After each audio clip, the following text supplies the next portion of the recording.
출애굽기 9장 1절에서 6절 말씀을 저와 여러분이 교독하겠습니다. 여호와께서 모세에게 이르시되 바로에게 들어가서 그에게 이르되 히브리 사람의 하나님 여호와께서 말씀하시기를 내 백성을 보내라 그들이 나를 섬길 것이니라.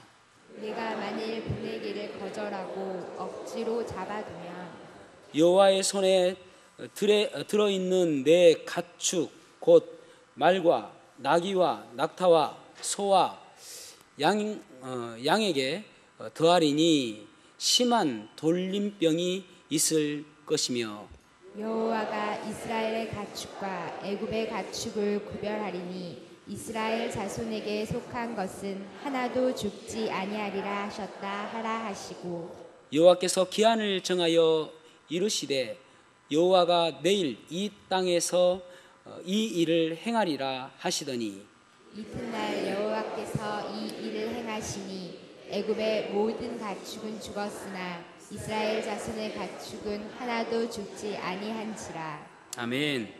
착석하시겠습니다.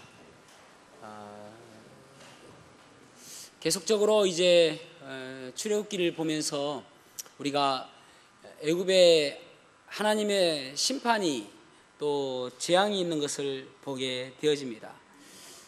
하나님께서 원하시는 것은 이스라엘 백성들이 하나님을 섬길 그 장소로 가기를 원하십니다. 예배자로 살아가기를 원하시는 것이죠. 그런데 바로는 그들의 노예를 보내주기를 거절하고 있습니다. 그래서 계속적으로 바로를 통해서 바로뿐만 아니라 애굽 전체가 고생하는 것을 보게 되어집니다. 결국은 그 고생의 그 이면에는 바로의 고집이 있는 것을 알게 되는 것이죠.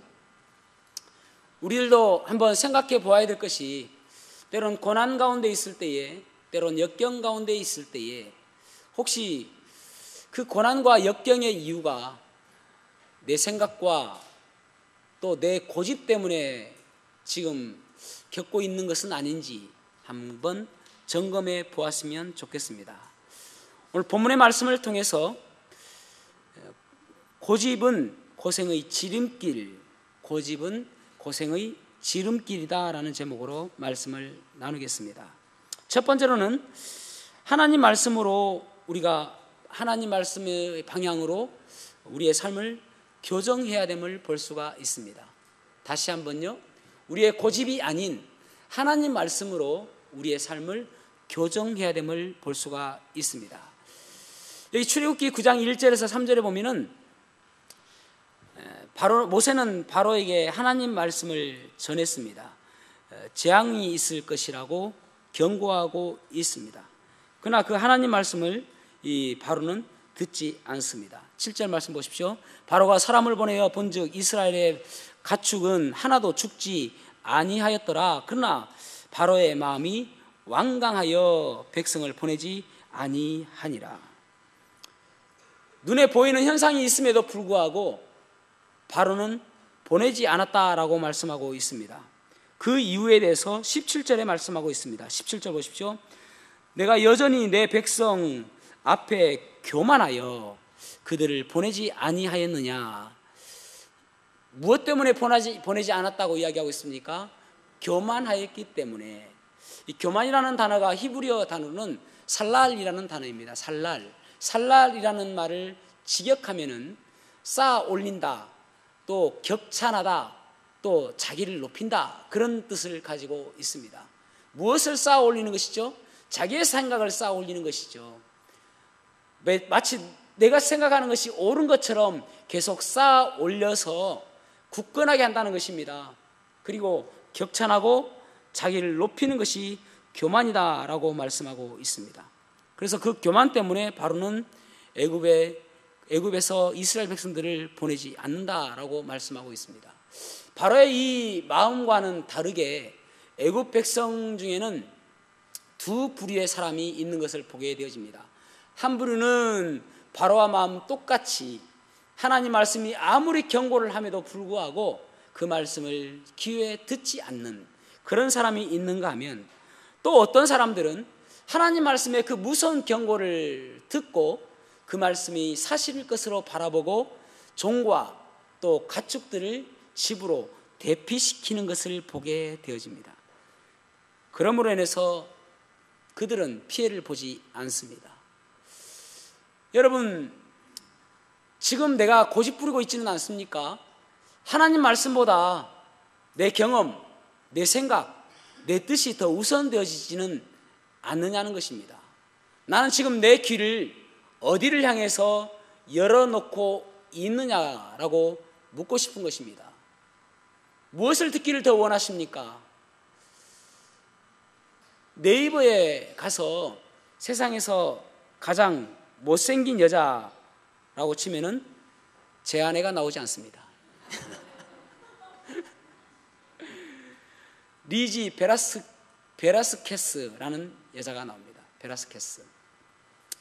리지 베라스케스라는 이 여자는 현재 30살이고 처음에 태어났을 때에 900g의 미숙아로 태어났습니다.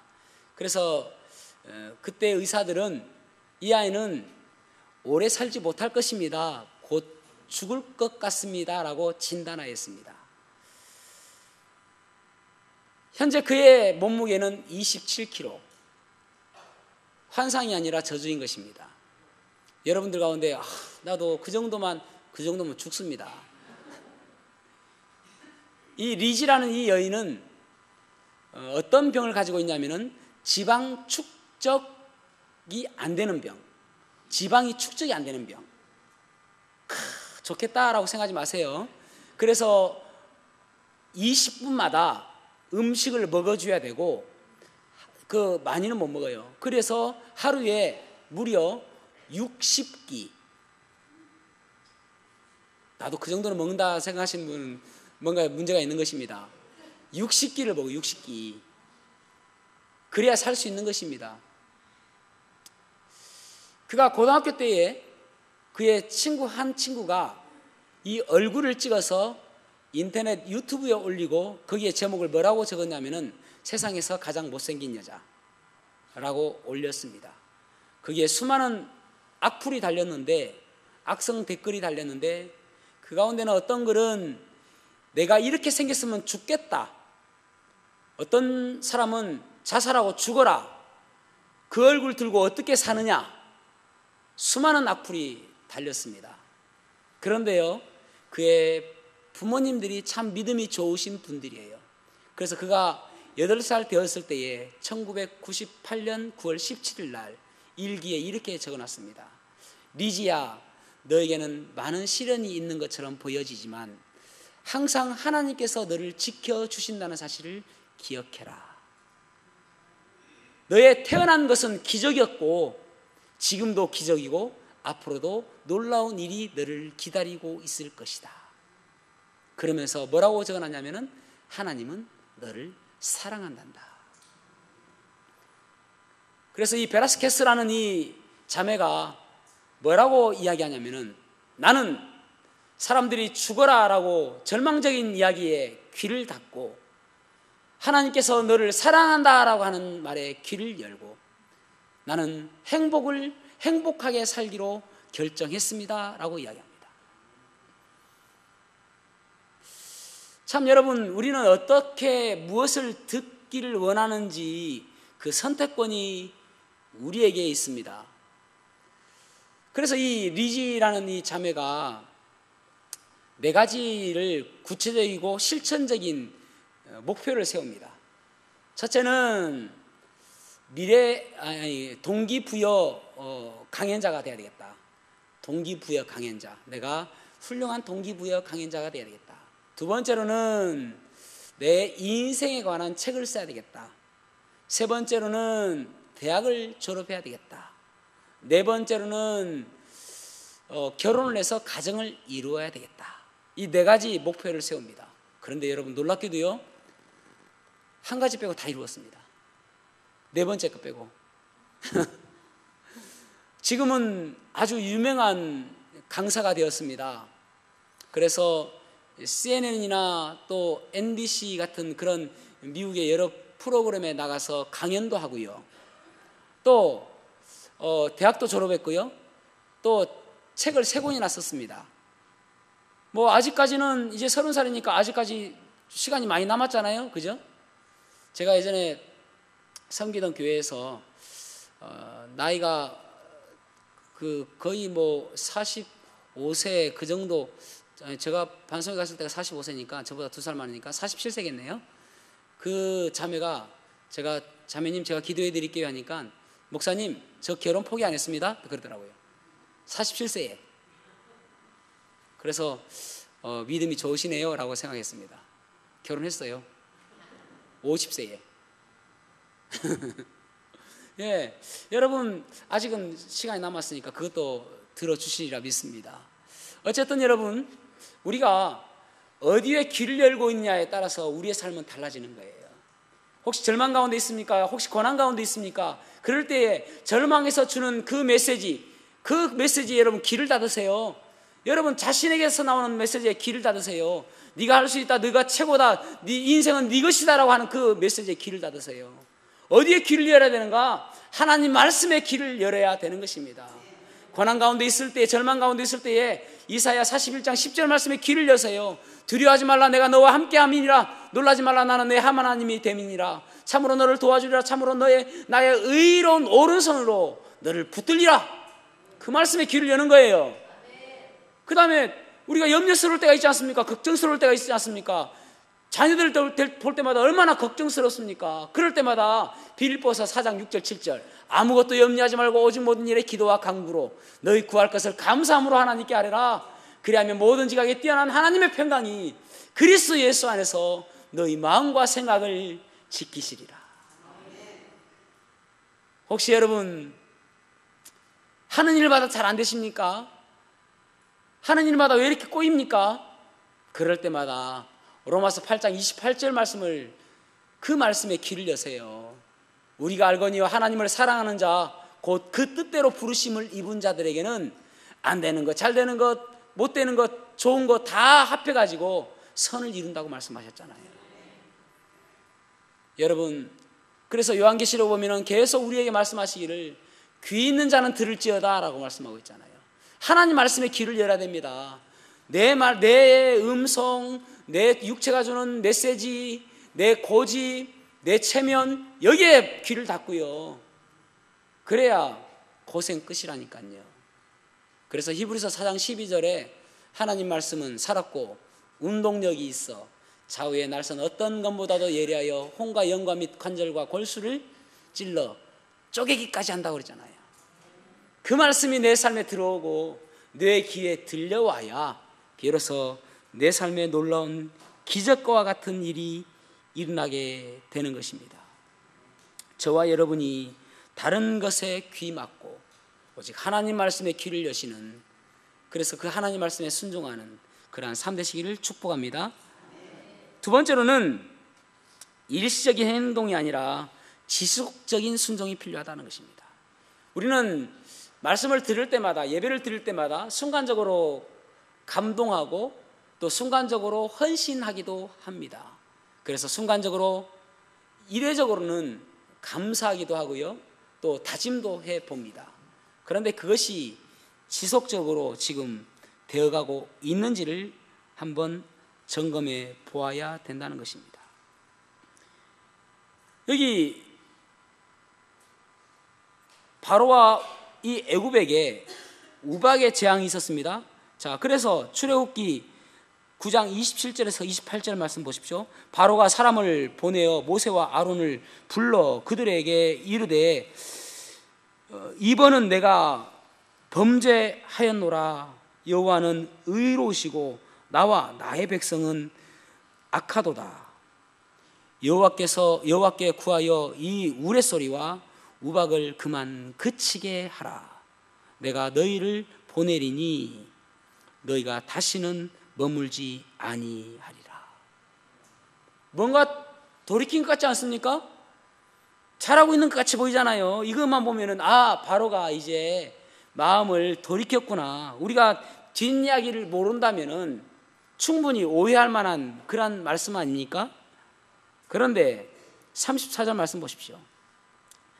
바로가 비와 우박과 우레소리가 그친 것을 보고, 보세요, 다시 범죄하여 마음을 완악하게 하니 그와 그의 신하가 똑같더라. 꼭 같더라는 꼭 같더라. 아니, 그친 것을 보고 마음이 바뀌었어요. 우리가 이런 것을 보고 뭐라고 이야기합니까?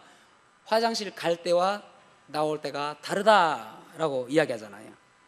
감정적으로 후회하는 것처럼 보여졌지만 결국은 이례적으로 끝나는 것을 보게 되어집니다. 누가복음 15장에 보면은 탕자의 비유가 나오지 않습니까?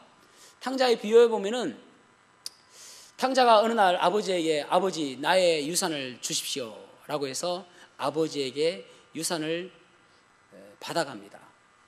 타지로 가서 아주 폼나게 뽀대나게 멋있게 살아갑니다. 그런데 그 돈이 계속 나오는 건 아니잖아요. 그래서 얼마 되지 않아 모두 탕진하게 되어지죠. 그래서 이제 줄여서 죽게 될 상황에 처하게 되었습니다.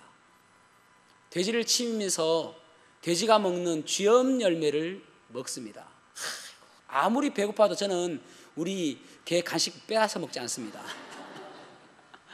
그런데 이거 지금 돼지의 쥐염 열매를 빼앗아 먹으면서 그때서야 깨닫게 되어지는데,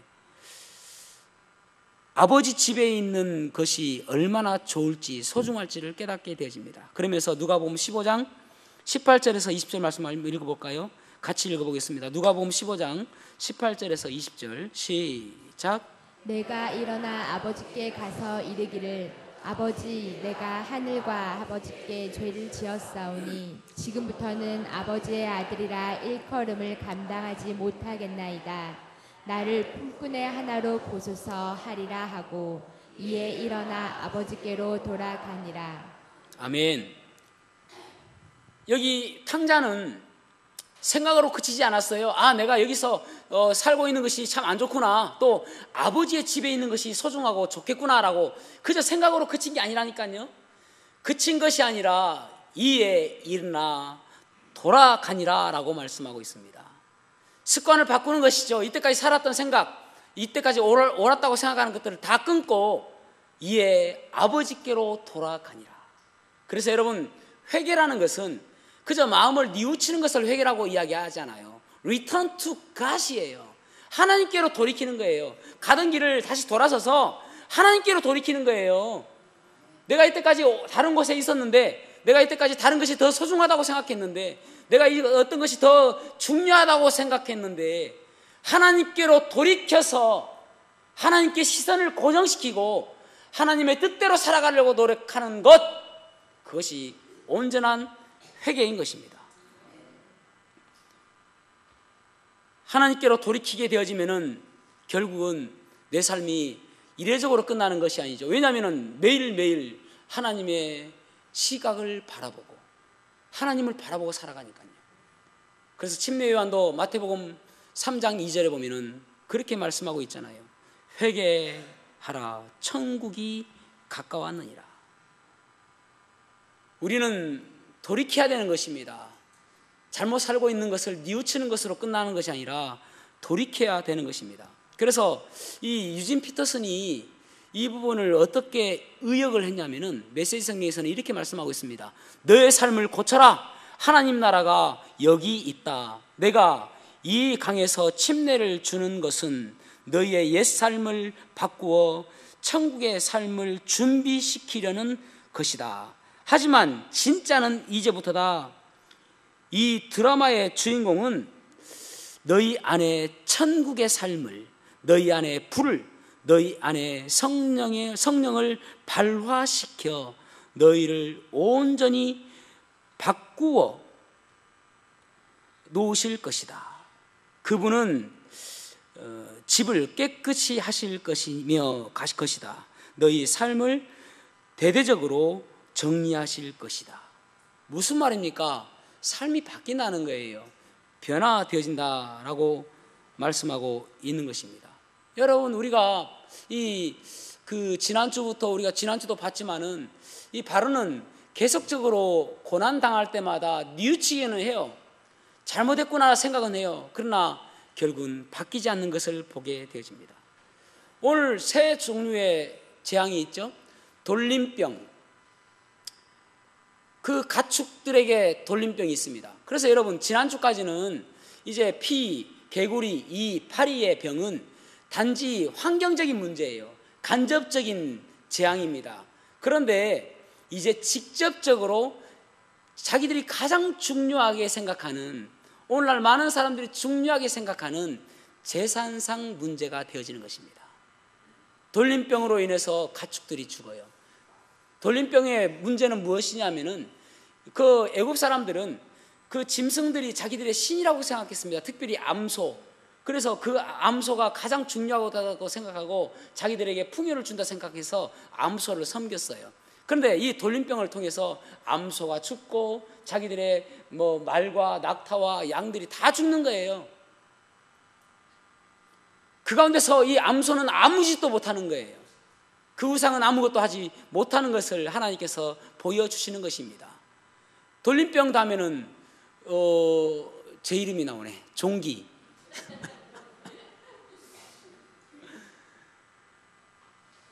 그 사람과 짐승에게 종기의 병이 생겼습니다. 그들은 그 종기의 병을 보면서 그 종기의 병이 어떻게 나오냐면은 그 화덕에서 말씀을 볼까요? 9장 8절 말씀, 9장 8절에서 9절 말씀 보겠습니다. 9장 8절에서 9절. 자, 같이 읽겠습니다. 시작. 여호와께서 모세와 아론에게 이르시되 너희는 화덕에 제 두 금을 가지고 모세가 바로의 목전에서 하늘을 향하여 날리라. 그 재가 애굽 온 땅의 티끌이 되어 애굽 온 땅의 사람과 짐승에게 붙어서 악성 종기가 생기리라. 아멘. 여기 이 종기는 어떻게 생기냐면은 화덕에 재를 뿌리니까 종기가 생겼어요. 그런데 이 화덕은 어떤 화덕이냐면은 그들이 우상에게 제물을 드렸던 화덕입니다. 그러니까 제물을 드리면서 남아있는 그 재를 바라보면서 야, 우리가 신에게 제사를 드렸는데 신이 우리를 얼마나 축복해 주실까, 그런 기대감이 있는데 재 뿌리는 것이죠.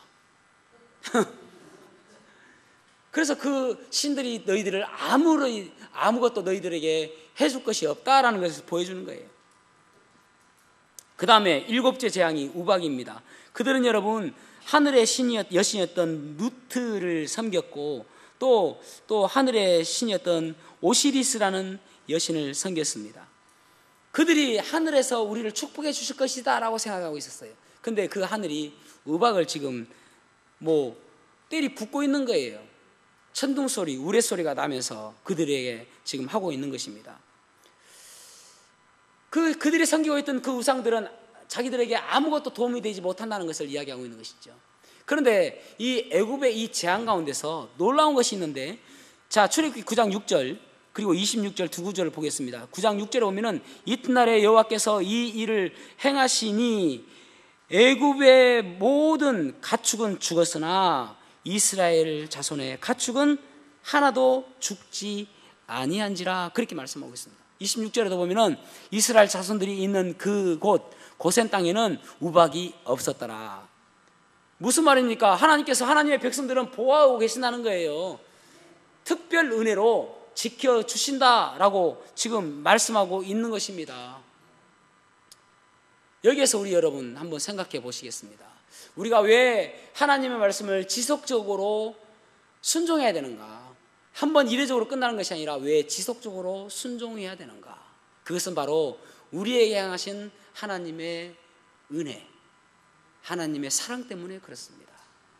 우리는 흔히 이야기할 때에 1만 달란트 빚진 자를 탕감해 준 것 같은 그러한 사랑으로 우리에게 베풀어 주셨다라고 우리는 이야기합니다. 그래서 날마다 찬양도 입으로 주님 사랑해요 고백도 하고 그러지 않습니까? 그러면서 우리가 주님의 기쁨이 되는 것이 우리의 소원이라고 이야기하잖아요. 나 주님의 기쁨 되기 원하네. 내 마음을 새롭게 하소서. 새 부대가 되게 하여 주사 주님의 빛 비추게 하소서. 내가 원하는 한 가지 주님의 기쁨이 되는 것. 내가 원하는 한 가지 주님의 기쁨이 되는 것. 정말 주님의 기쁨이 되기를 원하십니까? 그렇다면 내 삶 속에서 매일매일 그저 한 번으로 그치는 것이 아니라 지속적으로 주님의 기쁨이 되기를 소망하셔야 되는 거예요. 왜냐하면 나를 구원하여 주셨기 때문에 그렇습니다. 저는 요즘에 눈이 좋지 않아서 잘 영화를 보지는 않는데, 제가 원래 영화를 별로 좋아하지도 않습니다. 그래서 제가 이제 한번 생각해 보니까 지금껏 살아오면서 영화관에 간 것이 20번이 안 되는 것 같아요. 때로는 이제 우리 아이들 때문에 이제 부모로서 같이 영화관에 가기도 하고, 또 결혼 초기와 또 결혼하기 전에는 제 아내에게 또 인간의 도리로서 어쩔 수 없이 별로 좋아하지는 않지만은 같이 가게 되는 그런 경우가 몇 번 있었습니다. 그래서 뭐 그렇게 많은 영화를 보지는 못했어요. 이제 꼭 보고 싶은 것이 있으면은 뭐 이제 다운을 받아서 보기도 하고 뭐 그렇긴 하지만은 어쨌든 영화관에는 그렇게 자주 가지는 않았던 것 같습니다. 그런데 제 인생 속에서 이것은 정말 좋은 영화다, 제가 보았던 영화들 가운데 제 평생 동안 기억에 남는 영화가 딱 2개 있습니다. 그 많은 20개 중에서 첫 번째가 뭐냐면은 불멸의 연인이라는 영화예요. 이것은 베토벤의 일대기를 그린 영화인데, 그거 보면서 제가 아주 조금 충격적인 것이 무엇이냐면은, 베토벤은 이제 작곡을 하면서 나중에 귀가 멀잖아요. 그러니까 막대기 같은 것으로 피아노에 딱 입에 대고 그 진동을 통해서 음을 알고 그러면서 곡을 쓰는 거예요. 이야, 그래서 참 열정 대단하다. 얼마나 곡을 쓰고 싶었으면은 저럴까. 나도 설교할 때에 입에 막대기를 물고 해야 되겠다. 그런 생각을 한번 해보았고, 두 번째로는 이보다 더 좋을 수는 없다라는 영화예요. 이보다 더 좋을 수는 없다. 제가 결혼하고 나서 2년 뒤에 보았던 영화입니다. 이보다 더 좋을 수는 없다. 1998년도에 개봉된 영화거든요. 잭 니콜슨이라는 사람이 주연입니다. 멜빈이라는 역으로 나오는데, 이 사람의 특징은 무엇이냐면은 강박증을 앓고 있는 환자예요. 강박증과 거시기 뭐죠? 결벽증과 강박증을 앓고 있어가지고 특징이 무엇이냐면은 이렇게 보도블록을 긋잖아요. 그럼 보도블록에 이제 이음새가 있지 않습니까? 그 줄 있잖아요. 그 줄을 밟지 않으려고 노력해요. 그래서 가면서도 계속 땅만 봐요. 그래서 안 밟고 밟으면 뭔가 큰일 날 것처럼. 그래서 저보다 눈도 좋았을 텐데 엄청 천천히 걷습니다. 그 다음에 이제 식당에 가서, 그 식당에 가면은 이제 나이프와 포크를 주잖아요. 그럼 나이프와 포크를 절대 쓰지 않습니다. 왜냐하면 위생상 문제가 있다고, 불결해서. 그래서 항상 자기가 준비해 간 것으로 먹습니다. 집에 저녁에 돌아오면은 아주 뜨거운 물, 그러니까 손이 데일 정도로 뜨거운 물, 거기에 손을 씻어요.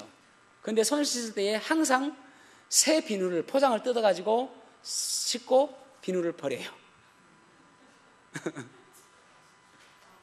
그렇게 이제 결벽증이 있는, 또 강박증이 있는 그런 사람이었습니다. 그런데 이제 어느 식당에 가서 여인을 만나는데 사랑하게 되죠. 그래서 사랑하면서 그 인생이 바뀌는 것을 보게 됩니다. 그러니까 이 영화의 주제가 무엇이냐면은 사랑하면 변한다. 이게 주제예요. 그래서 여러분 주위에 있는 그 옆에 사람 있죠? 변하지 않으면 사랑하지 않는 거예요. 사랑하면 변하는 거예요.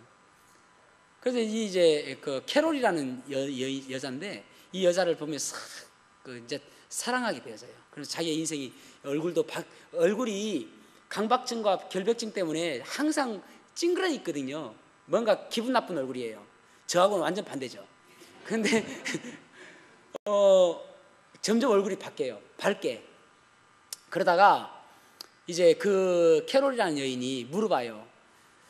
나를 좀 칭찬을 좀 해보세요 라고 물어봐요. 그러자 이 멜빈이 뭐라고 이야기하냐면은 저는 병이 있습니다. 그런데 의사들의 말로는 저와 같은 사람은 약으로 50에서 80% 호전될 가능성이 있다고 합니다. 그런데 예전에는 제가 그 약통에다가 뭐라고 적어놨냐면은 약을 너무너무 싫어하는 거예요. 그래서 약통에다가 증오한다 라고 적어놨어요. 약통만 보면 증오 안 먹는 거예요. 그래서 예전에는 약통을 보면은 증오한다 라고 적어놨습니다. 그래서 그 약을 전혀 입에 대지 않았는데 내가 당신을 만난 이후로 약을 먹기 시작했습니다 라고 하는 거예요. 그러니까 캐롤이 가만히 듣고 이게 칭찬이요 뭐요? 조금 헷갈리는 거예요. 칭찬인가 뭔가. 그래가지고 뭐라고요? 좀 명확하게 이야기해 보세요 라고 이야기합니다. 그래서 멜빈이 뭐라고 이야기하냐면 내가 당신을 만난 이후로부터 더 나은 사람이 되고자 하는 소원이 생겼습니다. 무슨 이야기를 해야 감동스럽습니까? 내가 당신을 만난 이후로부터 더 나은 사람이 되고자 하는 소원이 생겼습니다 라는 거예요. 여러분, 우리가 주님을 만난 그 이후로부터 그런 소원이 있습니까? 제가 주님 만난 그 이후로부터 주님께서 기뻐하시는 삶, 주님께서 원하시는 삶, 내 가치관, 예전에는 큰 집에 살고 많은 사람들에게 인정받고 많은 사람들이 나를 존경하는 것이 내 목표였는데 주님을 만난 그때부터 내가 이제는 더 낮아져서 다른 사람들을 섬기고 사랑하는 것이 내 큰 기쁨으로 바뀌었습니다 라고 하는 그런 여러분 변화가 있습니까? 내가 이제는 큰 차를 몰아야 다른 사람들에게 좀 떵떵거릴 수 있고 그것이 내 꿈이었는데 어느 순간인가 차가 문제가 아니라 다른 사람들을 어떻게 하면 사랑하고 어떻게 하면 섬길 것인지 그렇게 내 인생이 바뀌었습니다. 그런 바뀜이 있냐는 거예요.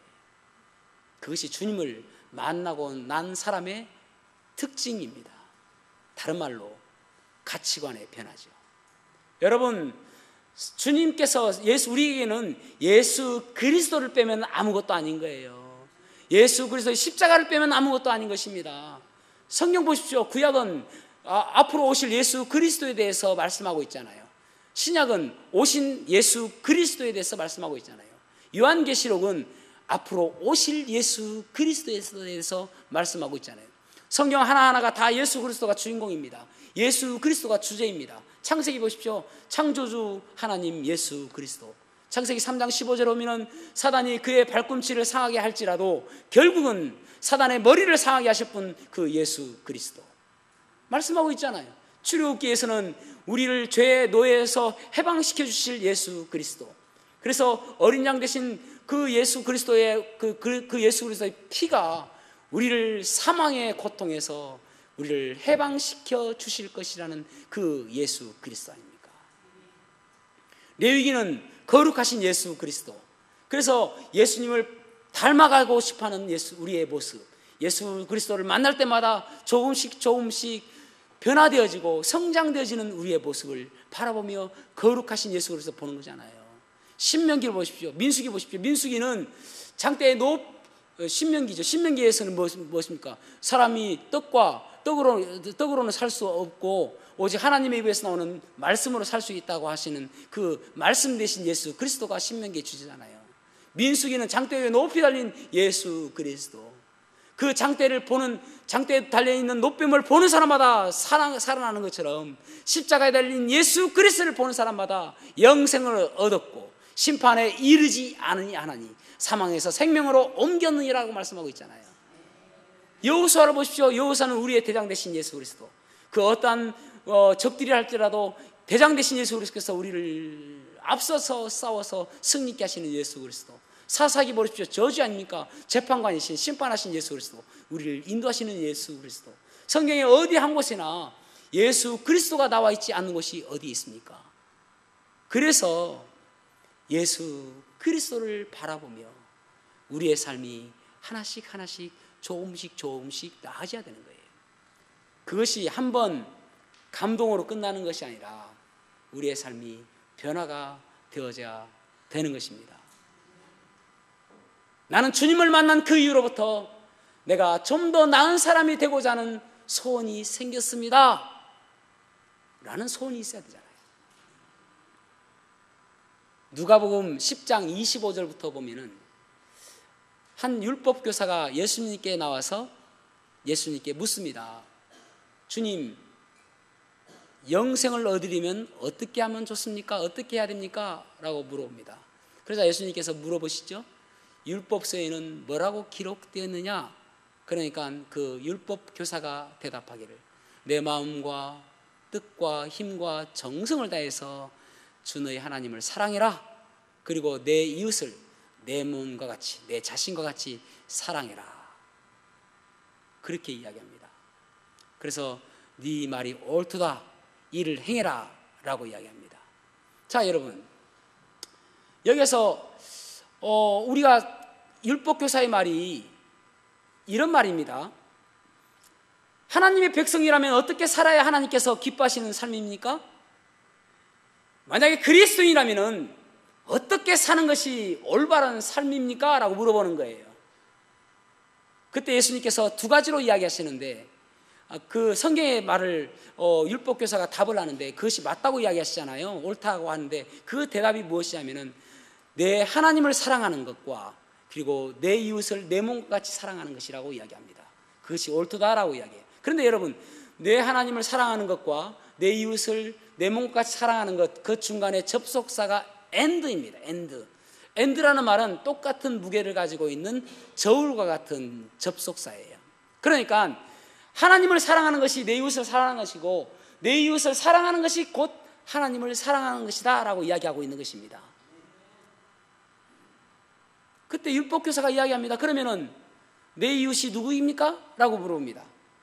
그때 여러분 우리가 잘 알고 있는 유명한 선한 사마리아인 비유를 율법교사에게 이야기해 주는 거예요. 한 사람이 예루살렘에서 여리고로 내려가는데 그 강도를 만나서 옷을 벗기고 매를 맞아서 죽을 지경이 되었어요. 강도 만난 사람을 만난 것이죠. 그런데 제사장이 지나가요. 그냥 보고 지나갑니다. 그리고 레위인도 지나갑니다. 그런데 그들이 개라고 취급하고 또 그들이 상종 못할 사람들이라고 취급하는 그 사마리아인이 그를 포도주와 기름을 발라서 치료해 주고 그를 주막으로 데려가서 그에게 주막에 데려가서 그를 맡깁니다. 왜 선한 사마리아인입니까? 선한이라는 그 수식어가 붙습니까? 그 사마리아인은 제사장은 예배를 드리기 위해서 바쁠 수도 있겠습니다. 예배 드리러 가야 되는데 레위인은 율법을 지키기 위해서 그것이 더 중요하다고 생각해서 이 강도 만난 사람을 그저 지나쳐 갈 수도 있었을 것입니다. 그런데 예수님께서 말씀하시는 것은 이 선한 사마리아인 같이 내 이웃을 돌보는 사람, 내 이웃을 사랑하는 사람, 내 이웃을 지키는 사람이 선한 사마리아이다 라고 이야기하는 거예요. 그런데 선한 사마리아인의 그 특징의 가장 중요한 것이 무엇이냐면은 한 번에 이 선한 행위가 중요한 것이 아니라 그러면서 주막 주인에게 2데나리온을 줍니다. 2데나리온은 한 데나리온은 장정 하루의 품삯입니다. 2데나리온 하면은 이틀 품삯이라 할 수 있겠죠. 오늘날로 치면 약 20만 원 정도를 주고 그러면서 내가 부비가 들거든 다시 와서 주겠다라고 이야기합니다. 부가적인 비용이 들거든 내가 다시 와서 주겠다라고 이야기하고 떠납니다. 무엇입니까? 내가 끝까지 이 사람을 책임지겠다. 다시 와서 또 돌보겠다. 그런 이야기를 하고 있는 것입니다. 여러분, 한 번의 결심, 한 번의 선한 일이 중요한 게 아니라는 것이죠. 계속적으로 지속적으로 말씀에 순종하는 것이 중요함을 말씀하고 있는 것입니다.